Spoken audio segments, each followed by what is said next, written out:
Yo guys अहिले चाहिँ हामी मोटुरुको पाम्पी बिहार गइँदैछ। अहिले चाहिँ हामी दुईजना दाजुभाइ एजेन्सी गइँदैछ। यो पछि नि आउँदैछन्, देखाइ चाहिँ परै छैनन्, आउँदैछन् केटाहरू पनि।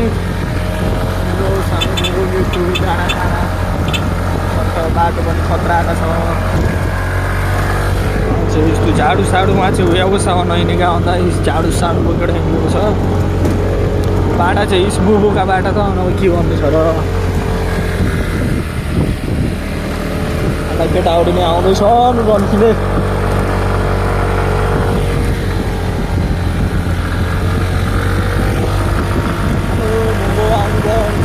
पाम्पी भन्ने जग्गा जाने बाटो चाहिँ राम्रो निकै रमाइलो छ।